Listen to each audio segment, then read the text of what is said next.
হালিমা তিনি বলছো গো বেটারা তবে শোনো গো, আমি দুধ বেটাকে দিতে পারবো না। বলে কেন গো মাও? বলে বেটার শোনো গো, যদি দুধ বেটার কিছু হয়ে যায় আমি হজরতে মা আমিনার সামনে মুখ দেখাতে পারবো না। কি তাই না? বেরাদর ইসলাম হযরতে মা হালিমার বেটা বেটি বলছে, বলে মা ওগো মা জাননি, যদি আমরা দুধ ভাইকে যদি না পাই আমরা দুই ভাই বোনে ছাগল চড়াতে যাব না। এখন হালিমার বেটা বেটি বাবা তয়েফের সমস্ত বাচ্চা বাচ্চা ছেলেগুলো কারে, এই ভাইরা চলো তোমরা গিয়ে মার কাছে দুধ ভাইকে চাইবাও, চলো চলো তোমরাও দেখার পর আনন্দ করব। সমস্ত তয়েফের বাচ্চা বাচ্চা ছেলেরা গিয়ে বলছে, ও গো হালিমা তবে শুনুন গো, আপনার দুধ বেটাকে দেন, আমরা সঙ্গে করে নিয়ে গিয়ে একটা জায়গাতে বসিয়ে রাখবো, আমরা সবাই মিলে ছাগল চড়াবো, আমরা নবী মুস্তফাকে দেখব। জোর বলেন। বলতেছে আরে মদের নবী জন্ম হলো যেদিন মক্কায়, শুকনো গাছি ফুল ফুটিল মরুর সাহারায়, মাগো মরুর সাহারায়, নবীর এক ইশারায় গাছে এসে সালাম জানায়, আসমানেরই যাহার শুভ কামনা, মাগো তোমার লালের নাই তুলনা। জোরালেন জামানা দিওয়ানা ও গো মা আমিনা, তোমার লালের নাই তুলনা, মাগো তোমার লালের নাই তুলনা। পাড়ার ছেলেরা হালিমাকে ঝাঁকে ঝাঁকে কয়, তোর মুস্তফাকে দেনা মাগো সঙ্গে নিয়ে যায়, মাগো সঙ্গে নিয়ে যায়। আদব সহকারে নূর নবীজিকে ঘিরে, আদব সহকারে নূর নবীজিকে ঘিরে, নূরের দুলনাই দুলনা, মাগো তোমার লালের নাই তুলনা। জোরালেন। হালিমার বেটা বেটি বলছে, বলে মাও আমাদেরকে দিতে হবে। মা হালিমা বলছো গো বেটারা ঠিক আছে যাও, আমার দুধ বেটাকে নিয়ে যাও, নিয়ে যাও, কিন্তু দেখিও আমার দুধ বেটা জানো চুল পরিমাণে ক্ষতি না হয়। বাবাজি মুসলমান ভাইরাও এ সুরামানিকেরাও, হালিমার বেটা বেটি যখন আমার নবী মুস্তফাকে নিয়ে গিয়াও বাবাজি একটা বাবলা গাছের নিচে বসতে দিয়ে যাও। এ বাবাজি মুসলমান ভাইরাও, হালিমার বেটা বেটি আপনার ছাগল চড়াতে ব্যস্ত। হালিমার বেটা বলছে গো বোন দেখো আমাদের দুদু ভাই কি করছে না করছে, যাও একবার দেখে এসো। হালিমার বেটি দৌড়াতে দৌড়াতে গিয়ে বাবা দেখতেছেন বাবাজি মুসলমান ভাইরাও এ সুনামানিকেরাও, বাবাজি একটা বিষাক্ত সাপ আমার নবী মুস্তফার জানো বাবাজি মাথার উপরে যেন ছায়া করে আছে। হালিমার পিটি ভেবেছে মনে হয় যে আমার ভাইকে মনে হয় আজ খতম করে দিবে। দৌড়াতে দৌড়াতে গিয়ে ভাইকে বলছে, ভাই ভাই একটা কাণ্ড ঘটে গেল। বলে কি কাণ্ড? বলে ভাই গো আমরা দুধ ভাইকে যে জায়গাতে রেখে গেছিলাম একটা বিষাক্ত বড় সাপ যেন নবীজির মাথার মুবারকের উপরে যেন ফেনা তুলে আছে। কিতাবের মধ্যে পাওয়া যায় আমার নবীকে সাপে কামড়ায় না। কি আমার নবীকে চিনে? সাপে তো চিনে না কেন বলুন তো? যে নবীকে বাবলা গাছের নিচে বসে রেখেছে, বাবলা গাছের পাতা বড় বড় না ঝুরু ঝুরি ছোট ছোট না, রোদ রুখবে, রোদ পামান নবী মুস্তফার মাথা মুবারকের উপর রোদ লাগতেছে, বাবাজি সাপটা বড় ফেনা করে নবীকে ছায়া করে আছে। তাহলে সাপ যদি নবীকে এত মোহাব্বত করে তাহলে আমরা করব না? জি এই বাবাজি মুসলমান ভাইরা, হালিমার বেটি দৌড়াতে দৌড়াতে গিয়ে ভাইকে বলতেছে, ওগো ভাই তবে শোনো গো শোনো। বলে কি হয়েছে বলো নাও। তখন বলতেছে, ভাই গো আমরা দুধ ভাইকে যে জায়গাতে বসিয়ে দিয়ে গেছিলাম ওই জায়গাতে দেখিলাম একটা বিষাক্ত সাপ যেন মাথার ওপরে ফেনা তুলে আছে। মনে হয় আমাদের দুধ ভাইকে মনে হয় দংশন করে নিতে পারে। হালিমার বেটা পিনে দৌড়াতে দৌড়াতে যখন বাবাজি এসেছেন, আসার পরে বাবাজি কোথায় সাপ যেন গায়েব হয়ে গেল।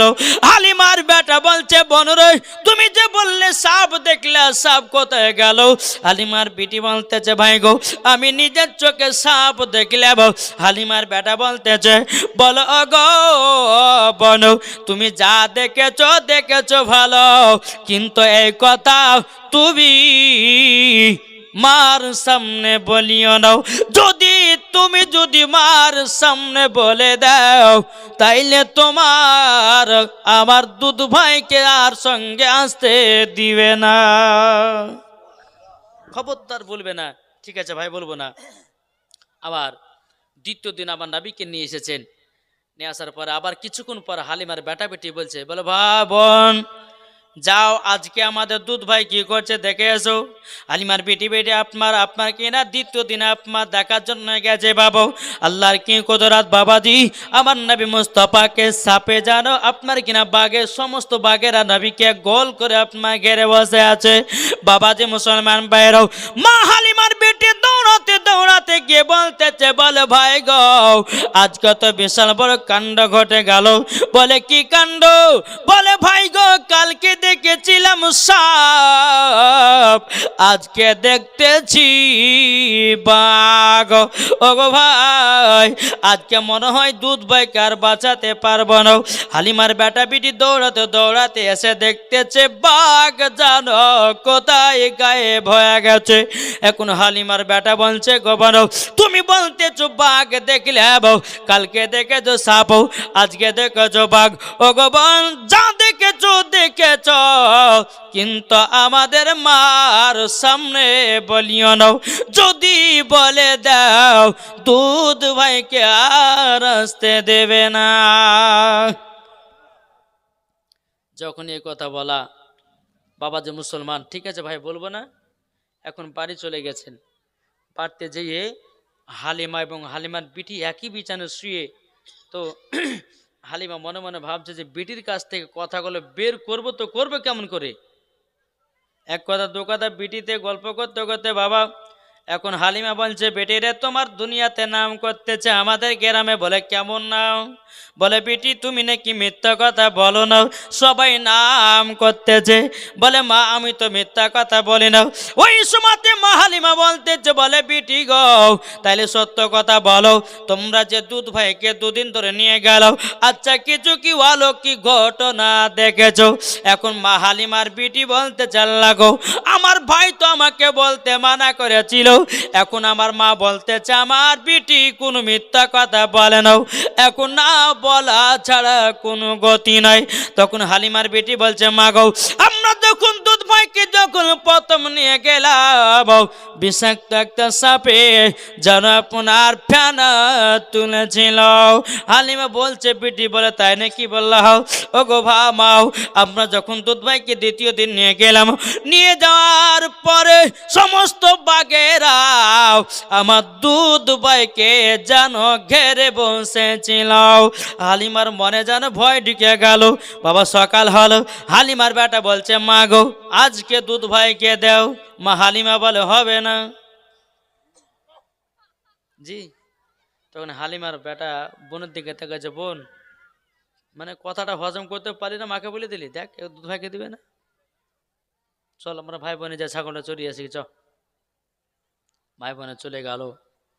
একদিন দুদিন তিন দিন পার হয়ে গেল। এদিকে বাবা বনের বাঘেদের কিন্তু মাথা গরম। কি গরম? মাথা গরম। কেন? 3 দিন ধরে বাবা নবীকে দেখতে পায় নাই। তাহলে দেখুন যে বাঘেরাও আমার নবীকে 3 দিন ধরে দেখতে পায়নি বলে বাঘেদের মাথা যেন গরম হয়ে গেছে। বাবা যে মুসলমান ভাইরাও, এ সোনা মানিকেরাও, বাবাজি পাহাড় থেকে এক ঝাঁক বাঘ গল বাবা নবীকে দেখার জন্যে আপনার কিনা বেরিয়ে নেমেছে বাবা। এখন বেড়াদার বাঘের সর্দার বলতেছে, এই বাঘ তোমরা কোথায় যাচ্ছ? বলো বকেন রাখো, আমাদের মাথা গরম হয়েছে, নবীকে 3 দিন ধরে দেখতে পাইনি, আজ আমরা মনে নিয়াত করেছি যে নবীজির বাড়িতে যাব নবীকে দেখতে। জোর হবে না সুবহানাল্লাহ? নবীকে দেখতে যাব তিনার বাড়িতে। বাঘের সর্দার বলছে, বাঘ তোমাদের মাথা খারাপ হয়েছে নাকি? তোমরা যদি নবীকে বাড়িতে দেখতে যাও তোমাদের একটাও হাড্ডি থাকবে না। থাকবে? এখানে যদি একটা বাঘ চলে আসে কেউ জালসা শুনবে, সব লাঠি লাথা নিলে মারতে যাবো নাকি? জি। তো বাঘের সর্দার বলছে, শোনো নবীকে দেখতে গেলে পরে বাড়িতে যাবা, তোমার তো মানে পিঠের একটা হাড় মার থাকবে না। এক কাজ করো, শোনো এখানে আসো, আমি যে বুদ্ধি দিব ওই বুদ্ধিতে তোমরা যদি কাজ করো তো নবীকে সহজে দেখতে পাবা। জোরে বলেন। সমস্ত বাঘ বলছে, তাহলে কি বলেন? বলে শোনো, হালিমার বেটা পিটি ছাগল চড়াতে আসে, আর হালিমার বেটা বেটি যখন ছাগল চড়াতে সব থেকে যেটা মোটা ছাগল দুধ দেয় বেশি, ওই ছাগলটাকে ধরে নিয়ে পাহাড়ে চলে যাব। যেমন কান টানলে মাথা আছে, ছাগল নিলে পরে নবীকে দেখতে পাবে। আর যে মা হালিমার বাড়ির ছাগলটা নিবে বাপ, ওই ছাগলে এত বরকত, 3 বার 4 বার করে বাবা যে দুধ দেয়, ওই দুধ বিক্রি করে মা হালিমার বাড়ির সংসারটা চলে। এদিকে বেরাদার হালিমা বেটা বেটি সকালবেলায় ছাগলকে নিয়ে এসেছে। এখন বাঘ বাবাজি কি করেছে, যেটা বেশি দুধ দেয় মোটা ছাগল, ওই ছাগলটাকে ধরে নিয়ে বাবা পাহাড়ে চলে গেল। হালিমার বেটা বেটি বাবা আপনার কিনা কান্না করতে করতে গিয়ে আমাকে বলছে, মাও ও গো মা জননী গো, আজকে তো আমাদের বিশাল বড় একটা কাণ্ড হয়ে গেছে। বলে কি কাণ্ড? বলে মা গো মাও, একটা কাণ্ড ঘটে গেল। বলে কি কাণ্ড ঘটেছে বলো নাও।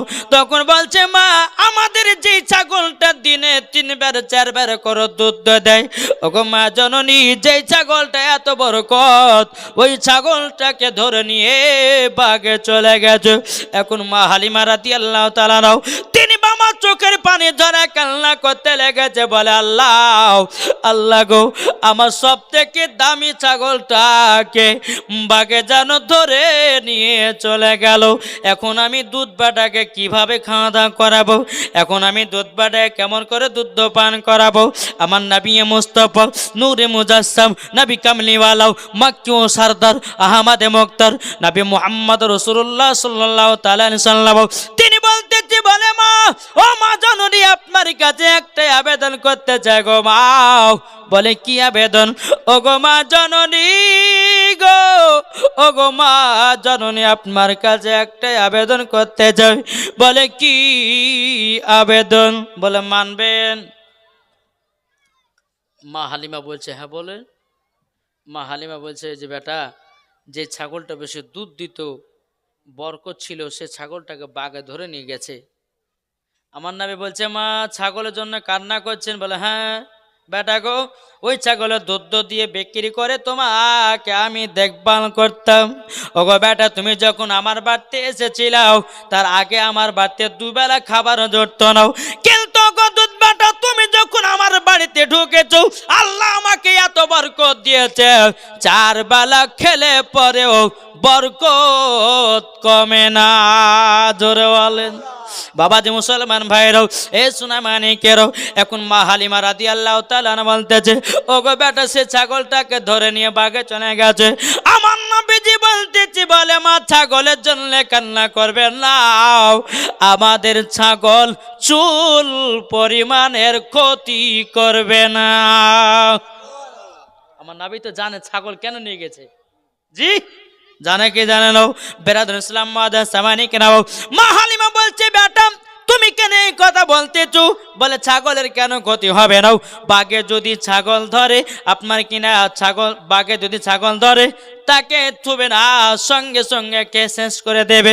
আমার নবী বলছে, মা গো এটার আমার প্রতি বিশ্বাস রাখো, তোমার ছাগলকে বাঘে চুল পরিমাণের একটিও রক্ত পান করবে না, এটা হলো আমার বিশ্বাস।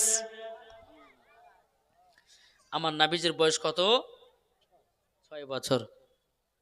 দুধমা বলছে, বলে বেটা তাহলে চলো পাহাড়ের কাছে যাই, দেখি ছাগলটা পাওয়া যায় কি যায় না। হালিমার বেটা বেটিকে নিয়ে নবীকে নিয়ে বাবা পাহাড়ের নিচে বাবা এসেছেন। মা হালিমা চোখের পানি ঝরায় কান্না করতেছে। আমার নবী মুস্তাফা বলতেছে, গো মা কান্না করবেন না, আমি যাব পাহাড়ের ওপরে। মা আপনি যদি অনুমতি দেন আমি পাহাড়ে যাব আর ছাগলটা নিয়ে আসব। হালিমা বলতেছে, ও বেটা বলে না, ছাগল যাচ্ছে চলে যাক, যদি তোমার যদি কিছু হয়ে যায় আমি আমিনার সামনে মুখ দেখাতে পারবো না, তারই জন্য তোমাকে পাহাড়ের উপর পাঠাবো না। আমার নবী বলছে, বলে মা গো আমার প্রতি বিশ্বাস করো, আমার ক্ষতি করবে না, বাগে জিনে ভূতে কোনো জিনিসে ক্ষতি করবে না। ও মা যাবো আর ছাগলটা নিয়ে আসবো। এদিকে মা হালিমা বলছে, বেটা ঠিক আছে যাও। এবার টুক করে নবী আমার পাহাড়ের দিকে আপনার চলে যাচ্ছেন। যেতে যেতে বাবা পাহাড়ের ওপর যখন উঠাও সমস্ত বাগেরা বলছে, লাব্বাইক ইয়া রাসূলুল্লাহ, জোরে বলেন লাব্বাইক ইয়া হাবিবাল্লাহ, মারহাবা মারহাবা ইয়া রাসূলুল্লাহ। বাবাজি বাগেরা নবীকে স্বাগতম জানাতেছে, সম্মান জানাতেছে। আমার নবী বলছে, রে বাগেরাও আমার দুধ মায়ের ছাগল কেন ধরে নিয়ে এসেছো বলো। তখন বলছে, নবী গো আপনাকে 3 দিন ধরে আমরা দেখতে পাই নাই। ও গো নবী যে আপনার চেহারা মুবারক আমাদের দেখতে এতটাই মজা লাগছে। নবী গো 3 দিন হয়ে গেছে গো নবী আপনাকে দেখতে পাই না। নবী গো আপনাকে দেখার কারণে, ও গো নবীজি আপনাকে দেখার কারণে আমরা বাঘ মিলে সবাই মিলে ছাগল ধরে নিয়ে এসেছি আপনার দুধ মায়ের। বাবাজি মুসলমান ভাইয়েরাও, এ সোনা মানিকেরাও, তা আপনাদেরকে বলতে চাই রে বাবা, নবীকে মহাব্বত করো, মরার পরে জান্নাতি জান্নাতি হওয়া যাবে, জোর বলেন। এখন নবী আমার পাহাড়ের উপরে গেছে, সমস্ত বাগের নবীর দিকে একভাবে চেয়ে চেয়ে তাকিয়ে আছে, জোর বলেন। আমার নবী বলতে চাই, বাঘ তোমরা আমাকে দেখেছো, এক কাজ করো আমার দুধ মায়ের ছাগলটা তাড়াতাড়ি নিয়ে এসো, আমার দুধ মা নিচে কান্না করতেছে। বলে নবী গো যাবেন আর একটু দেখে নি, জোরে বলেন। বাবা যে মুসলমান ভাইয়েরা, এ সোনা মানিকেরাও, যখন বাবা যে কথা বলো আমার নবী বলছে, বাঘ অনেক তোমাদের দেখা হয়ে গেল, এবার আমার দুধ মায়ের ছাগলটা দাও।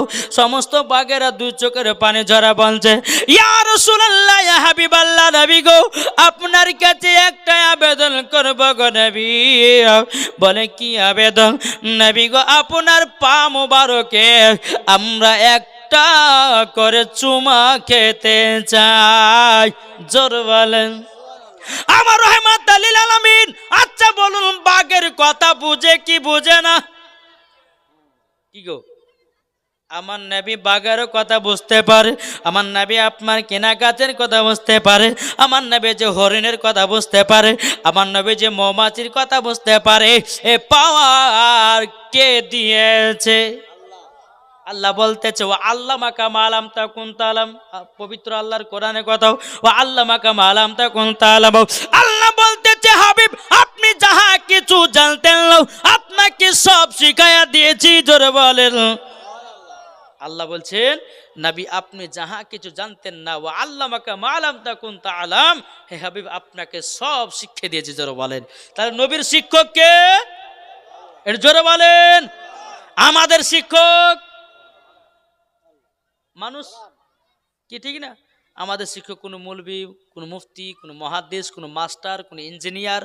আর আমার নবী মুস্তাফার শিক্ষক স্বয়ং আল্লাহ। আল্লাহ বলছেন, আর রহমানু আল্লাহ বাল কোরআন, আপনি রহমান ने হাবিব को কোরআন শিখায়া, জোরে বলেন। আল্লাহ নিজে বলছে আমার হাবিবুল্লাহকে কেউ শিক্ষা দেয় নাই। আল্লাহর কোরআনই বলতেছে 27 পারা সূরা রহমান, আর রহমান আল্লামাল কোরআন, আপনি রহমান ने হাবিব को কোরআন শিখায়া। আল্লাহ বলতেছে আমার নবীকে আমি নিজেই শিক্ষা দিয়েছি, জোরে বলেন। তাহলে বলুন এই নবীকে মহব্বত করতে হবে না, হবে না? জি কবি বলতেছে তুমি মানলে মানো না মানলে মন মানো না, জড়ো হবে না। আপনার মানতে হয় মানেন, নালে পরে মানেন না। কত কত নবীর প্রেমিক আছে, তাদের জন্যই যথেষ্ট, কি ঠিক না?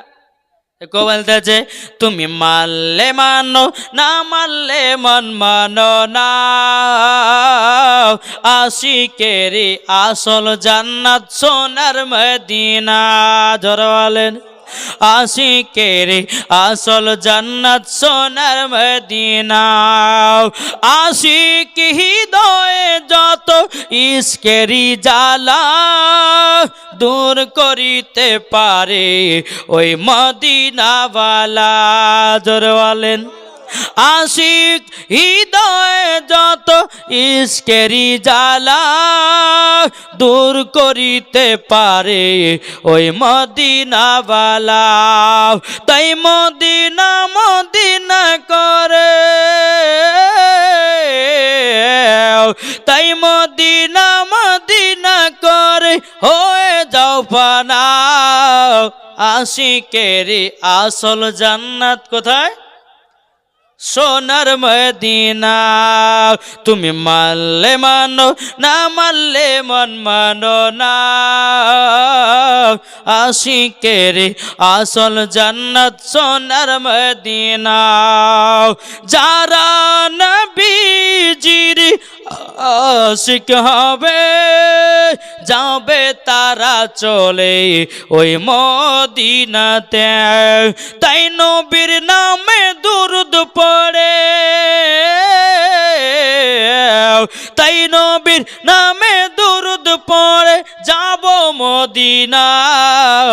আশিকেরি আসল জান্নাত সোনার মদিনা। জোরে বলে আমার মা বোনেরা আশেপাশে আছে না নাই বাবা? আছে না? আমি মায়েদেরকে বলবো মা গো ও মা জননী, আপনাদেরকে বলতে চাই মা জননীরাও তখন সকালবেলা গাইবে যে মুর্শিদাবাদ থেকে বক্তা আসলো, আমাদের কথা একটুকুনো বললো না। কি বলবে না? মহিলাদের জন্য পাঁচটা পোশাক পরা গল গলা হারাম আছে। কটা বললাম? পাঁচটা। যদি কোন মহিলা এই পাঁচটার ভিতরে একজন যদি একটা পোশাক যদি পরে, আমার আল্লাহ বলতেছেন ওই মহিলা জান্নাত তোর কত জান্নাতের গেট পর্যন্ত দেখা তার নসিবে জুটবে না। ও মা কালা শুনে যান, মা রাতের বেলা মা জননীও নারী যদি হতে হয় হযরতে রাবিয়া বসরির মতো নারী হন, নারী যদি হতে হয় হযরতে মা খাদিজার মতো নারী হন, নারী যদি হতে হয় হযরতে মা আমিনার মতো নারী হন, নারী যদি হতে হয় হযরতে আসিয়ার মতো নারী হন, নারী যদি হতে হয় হযরতে মারিয়ামের মতো নারী হন, নারী যদি হতে হয় হযরতে খাতুনে জান্নাতের মতো নারী হন, মরার পরে জান্নাতি হয়ে যাবে। এ বাবা যে মুসলমান বাইর ও গো আমার সোনা মানিকেরও, ও মা কালা যে মা ফাতেমা রাদিয়াল্লাহু তাআলা না জীবনে কোনোদিন মিথ্যা বলেনি, জীবনে কোনোদিন গীবাত করেনি, জীবনে কারোর প্রতি হিংসা করে না। যে মা ফাতেমা রাদিয়াল্লাহু তাআলা না বাবাজি জীবনে কোনোদিন ঝগড়া করে না। বাবাজি মুসলমান ভাইয়েরাও এ সোনা মানিকেরও, যে মা ফাতেমা রাদিয়াল্লাহু তাআলা আনহা তিনি বাবাজি জীবনে এক ওয়াক্ত নামাজ কাজা করেনি। আর আমাদের ঘরের মা বোনেরা বাবাজি আর জীবনে সিরিয়াল কাজা করে না। কি গো ঠিক না? যে খাতুনে জান্নাত মা ফাতেমা রাদিয়াল্লাহু তাআলা আনহা জীবনে এক ওয়াক্ত নামাজ তো দূরের কথা তাহাজ্জুদ পর্যন্ত কাজা হয় না। তাহলে বলুন যার তাহাজ্জুদ কাজা নাই তার কি 5 ওয়াক্ত নামাজ কাজা হতে পারে? জি। আর আমাদের ঘরের মা বোনদের এরা বাবা সিরিয়াল দেখা বন্ধ নাই, কি ঠিক না? জি বাবা যে মুসলমান, তাই বলতেছে মা গো অন্ধকার কবর এমন একটা জায়গা যেই দিন যে যায় সেই দিন বুঝে যে কবর কত ভয়ানক জায়গা। আজ আমরা দুনিয়ার মানুষ বন্ধু বান্ধবের সঙ্গে চলছি, ওখানে ওখানে যাচ্ছি, বাবা কবরের কথা মনে থাকছে না। মানুষ যখন মারা যাবে তখনই বোঝা যাবে যে বেরাদুল ইসলাম মওদুদ সামানিক কবর কতটা ভয়ানক জায়গা। জি ওই কবরে যারা গেছে তারাই বুঝেছে কবর কাকে কাকে বলা হয় তাকে বলতেছে কি, একদিন মাটির ভিতরে হবে ঘরে মন আমার, কেন বাঁধো দালান ঘর, ঠিক না জি? মন আমার কেন বাঁধো দালান ঘর, একদিন মাটির ভিতরে হবে ঘরে মন আমার, কেন বাঁধো দালান ঘর, প্রাণ পাখি উড়ে যাবে পিঞ্জির থেকে, যেদিন তোমার মরণ হবে আসবে সকলে, জোরে বলেন ঠিক না? তাহলে বাবাজি কিনা দেখতে আছে বলে আল্লাহ গো, ওগো রব্বুল আলামিন, ওগো রব্বুল আলামিন, আপনার কাছে একটা আবেদন করবো গো আল্লাহ, আমার দুধ বেটা যেন পাহাড় থেকে ছাগল নিয়ে এসেছে। আমার বিশ্বাস, মা হালিমা মনে মনে বলছে, আমার বিশ্বাস আমার দুধ বেটার আর চুল পরিমাণের ক্ষতি হবে না, জোরে বলেন চুল পরিমাণের ক্ষতি হবে না। বেরাদুল ইসলাম মাদার সামানিকরাও আমার নবী মুস্তাফা ছাগল নিয়ে এসে বাচ্চা মাগো মা জননী, নাও তোমার ছাগল চুল পরিমাণের বাগে ক্ষতি করে নয়।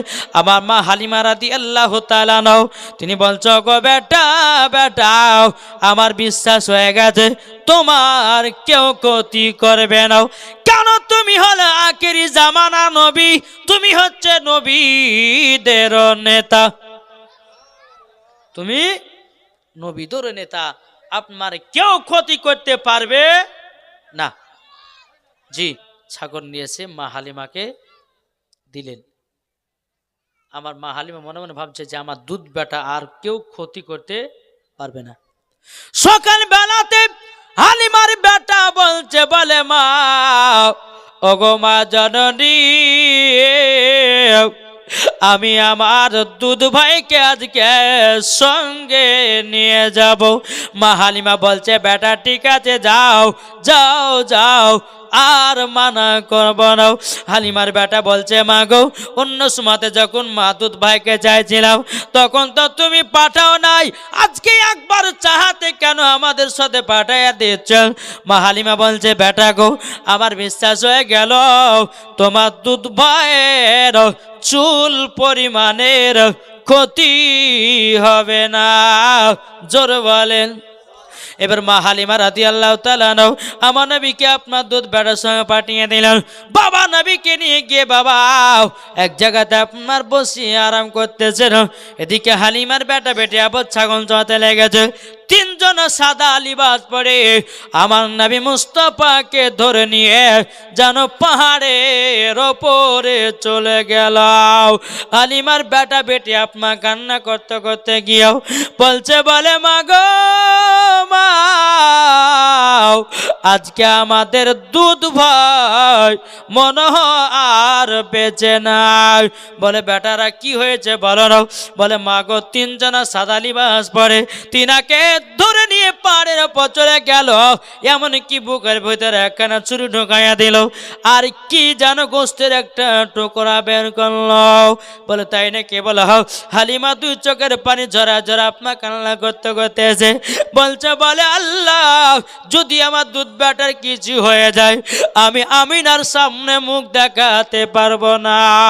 এদিকে হালিমার বেটা বেটি বাবা সঙ্গ করে আপনার যখন এসেছে, আসার পরে বাবা যে এদিকে আমার নবী মুস্তাফা আল্লাহর জিকির করতেছে, বলো লা ইলাহা ইল্লাল্লাহ, লা ইলাহা ইল্লাল্লাহ, লা ইলাহা ইল্লাল্লাহ, মুহাম্মাদুর রাসূলুল্লাহ। আসমানের মালিক তুমি আল্লাহ, জোর জমিনের মালিক তুমি আল্লাহ, আসমানের মালিক তুমি আল্লাহ, জমিনের মালিক তুমি আল্লাহ, লা ইলাহা ইল্লাল্লাহু মুহাম্মাদুর রাসূলুল্লাহ। সাল্লাল্লাহু তাআলা জাবাল লস্কর বাপ মার নামে দিয়েছে 500 টাকা। আল্লাহ গো যা সাথে জেনেতে দিয়েছে 500। আল্লাহ গো তিনার দানটা কবুল করে নিন, জোরে বলেন না আল্লাহুম্মা আমিন। বাবাজি সোনা মানিকেরা, যখনই আমার নবীকে ধরে নিয়ে পাহাড়ে গেছে তো আমার নবী মুস্তাফা দেখছেন আল্লাহর জিকির করছেন, জোরে বলো সুবহানাল্লাহ। এদিকে আমার মা হালিমা বলছে, বলে বেটা তোমাকে বলে 3 জনা সাদা লিবাস পরে ধরে নিয়ে গেছিল? বলে হ্যাঁ। বলে বেটা গো তোমার বুকে নাকি একটা ছুরিও ঢুকায়া দিয়েছে। বলছে মা, ও মা জননী মা হালিমা বলছে, বলে বেটা গো তোমাকে 3 জনা সাদা লিবাস পরে ধরে নিয়ে গেছিল? আমার নবী বলছে হ্যাঁ মা ধরে নিয়ে গেছিল। ও বেটা তোমার বুকে নাকি ছুরি ঢুকায়াও কি যেন গোস্তের টুকরা বের করে যাও। আমার নবী বলছে, বলে মা আমার কলিজাতে একটা ছুরি ঢুকায়া দিল, কি যেন একটা গোস্তের টুকরা বের করলো। বের করার পর হাউজে কাউসারের পানি দিও ধুয়ে আবার ভিতরে ঢুকায়া দিল, জোরে বলেন না সুবহানাল্লাহ। তখন বেরাদার ইসলাম মাদ্রাসা মানিকরাও মা হালিমা বলতেছে, বলে বেটা দেখি তো তোমার জামা মুবারক গলা খোলো, এখন দেখবো কতখানি কেটেছে, কতখানি কাটার দাগ।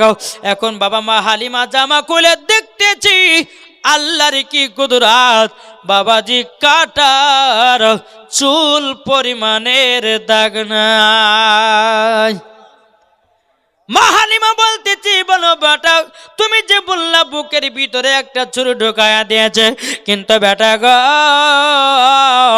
ওগো বেটা তুমি যে বললা ছুরি ঢুকায়া কি যেন গোস্তের টুকরা বের করেছে, বাবাজি ওটা কি জানেন?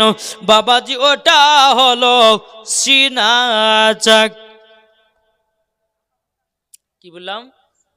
আচ্ছা বলুন তো নবীজির সিনা চাক কবার হয়েছিল? ইনি 2 বার। আর কে? সঠিক জানতে হবে। ইনি বলছে 3 বার। আর লজ্জা বাপ শিখতে হবে নাকি বলছেন? জি গতকালকে ছিল রায়গঞ্জে জালসা বাবা, লং টাইমে বাবাজি। জি কালকে রাত্রে ছিলাম রায়গঞ্জে, আজকে আসলাম বাসন্তী থানা। আমার বাড়ি থেকে 300 কিলোমিটার আর আমার বাড়ি থেকে রায়গঞ্জ হচ্ছে 250 কিলোমিটার। তাহলে কতক্ষণিক আমরা জার্কিং করেছি দেখলেন। জি এর শরীর চলে না, ঘুম পাড়তে পারি না বাপ। বক্তাতে যে এত কষ্ট রে বাপ, সাধারণ পাবলিক বুঝে না। জি বেরাদ ইসলাম, যাই হোক আল্লাহ পাক আল্লাহ তাআলা যেন তিনাদেরকে বোঝা তৌফিক দান করে, জোরে বলুন আল্লাহুম্মা আমিন। জি মুসাফিরের দোয়া আল্লাহ কারেন্টের মতো কবুল করেন। তো বাবা যে মুসলমান সোনা মানিকেরা, তো আমার নবী মুস্তাফার সিনা চাক কবার? একজন বললো 2 বার, একজন বললো 3 বার বললো, আরেকজন আর কে বলে নেই, বলে নেই।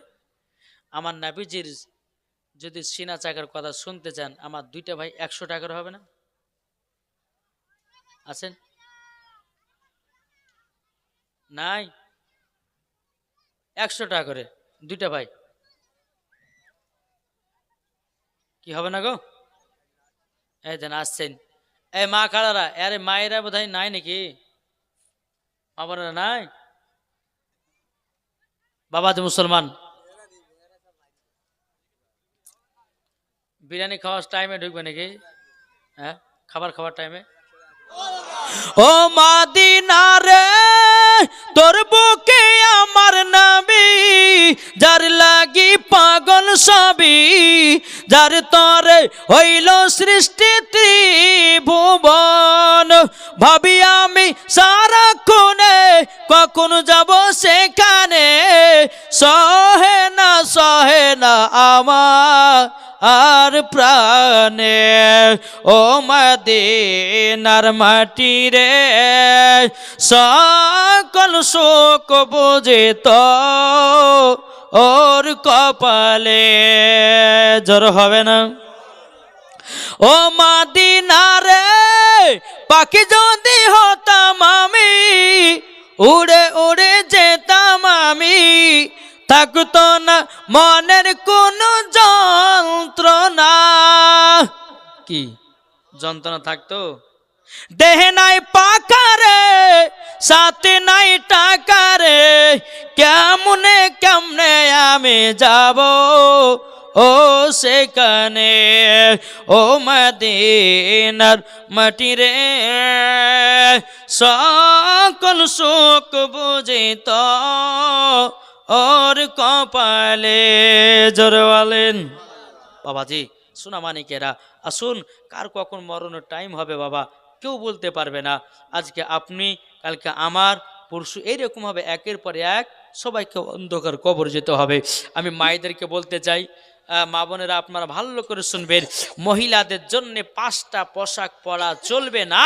কোনো মহিলা যদি 5টার ভিতরে একটা পোশাক যদি পরিধান করে তো মরার পর ওকে জাহান্নামে দেওয়া হবে।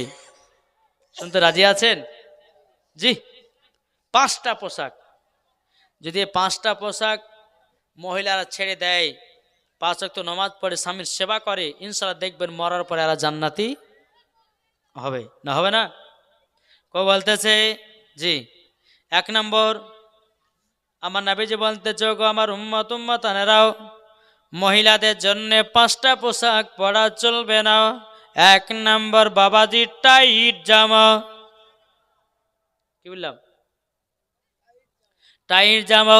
অনেকে মা বোনেরা আছে টাইট টাইট জামা পরে বেড়ায়, কিন্তু মাকে বলবো, মা তোমার জন্য টাইট জামা পরা চলবে না গো মা। ও মা কালা, অনেকে মা বোন আছে এমন এমন টাইট জামা পরে বেড়ায় বাবাজি, যুবক ছেলেদের মাথা নষ্ট করে। ও মা কালা, মা জননী, হয়তো আমার কথা শুনতে আপনাদেরকে খারাপ লাগতে পারে। ও গো মা জননীরাও, আপনাদেরকে আমার কথা শুনতে আপনাদেরকে খারাপ লাগতে পারে, কিন্তু মা গো এটাই হলো বাস্তবের কথা। আমার মা ফাতেমা রাদিয়াল্লাহু তাআলা নাও কোনো টাইট জামা পরে নাই। জোর বলেন। তাহলে 1 নম্বর। 2 নম্বর পোশাক হলো পাতলা পোশাক, মহিলাদের জন্য পরা গলগলা হারাম। জি, পাতলা পোশাক। অনেক মা বোন আছে দেখেন না, অনেকে মা বোন আছে মহিলারা পাতলা পোশাক পরে আর যুবকদেরকে খারাপ বানায়। আমি মায়েদেরকে বলতে চাই, ঘুমাও ও মা জাননি, তুমি পাতলা জামা পরবে না। জামা যদি পরতে হয় মোটা কাপড়ে পরো, যেন কোনো যুবক তোমার দিকে তাকিয়ে খারাপ নজর না দিতে পারে। ও গো মা জাননিরাও, তাহলে 1 নম্বর পোশাক হলো টাইট জামা। 2 নম্বর হলো পাতলা জামা। বুঝেছেন? 3 নম্বর, ছেলেদের জামা মহিলারা পরতে পারবে না। ছেলেদের জামা কাপড়, অনেকে মা বোন আছে দেখবেন জিন্সের প্যান্ট পরে, তারপর ছেলেদের শার্ট গায়ে দেয়, মাথায় ক্যাপ টুপি দেয়, পেছন থেকে বোঝা যায় না বেটা ছেলে না বেটি ছেলে। সামনে যখন যায় তখন মুছ থাকে না, তখন বোঝা যাচ্ছে বেটি ছেলে আছে না। খবরদার, বেটা ছেলেদের পোশাক পরা মহিলাদের জন্য পাক্কা হারাম। কোন মহিলা যদি পোশাক পরে বেটা ছেলের, ওকে মরার পর ওকে জাহান্নামে যেতে হবে। বুঝেছেন না? তাহলে কটা হলো? 3টে হলো। 4 নাম্বার হলো জাল জামা। জাল মানে নেট জামা। দেখেন নাই, অনেকে মা বোনের বাবাজি নেট জামা গায়ে দেয়, বাবাজি আপনার হাতু থেকে নিয়ে পর্যন্ত বাবার নেট ছেড়ে দেয়। অনেকে মহিলারা বাবা যারা আপনার দেখতে একটু পরিষ্কার মেয়ে, এরা বাবা বডি দেখাতে চায় যুবকদেরকে, দেখো আমার বডি কত সুন্দর, এই মহিলাগুলো দেখায়। কিন্তু মা, কোন মহিলা যদি মাথা থেকে নিয়ে পা পর্যন্ত ঢাকা হলো ফরজ, কোন মায়ের যদি পেট দেখা যায়, কোন মায়ের যদি হাত দেখা যায়, কোন মায়ের যদি পেট দেখা যায়, কোন মায়ের যদি জাং দেখা যায়, কোন মায়ের যদি হাঁটু দেখা যায়, ওকে মরার পরে জাহান্নামে দেওয়া হবে ভাই। তাহলে কটা হলো? 4টে। 5 নম্বর পোশাক হলো বাবা যে মুসলমান ছোট জামা। অনেকে মহিলা আছে না, এই হাঁটুর ওপরে প্যান্ট পরে, মৌলবীকে দেখলে পরে বাবাজি রাস্তাতে মৌলবী পড়ে গেছে, এখন টেনে টেনে বড় বড় করে আপনার হাঁটু ঢাকতেছে, ওরকম লাভ হবে? এখন হাঁটু ঢাকতে গেলে তো ওপর উঠতে হবে, কি গো ঠিক কিনা বলেন? জি, আজ হক কথা বলতে হবে। আল্লাহ বলতেছেন, কুল জাল হাক ওয়া জাহাকাল বাতিলু ইন্নাল বাতিলা কানা জাহুকা, সত্য এসেছে মিথ্যা ধ্বংস হয়ে গেছে। তাই বাপ হক কথা বলুন, হক কথা শিখুন, হক কথা নিজের বিটিকে বলান, হক কথা নিজের মাকে বলান, হক কথা নিজের বাবাকে বলান, হক কথা নিজের ফ্যামিলিকে বলা শিখান। হক বললে আল্লাহ খুশি হয়, আর মিথ্যা বললে শয়তান খুশি হয়।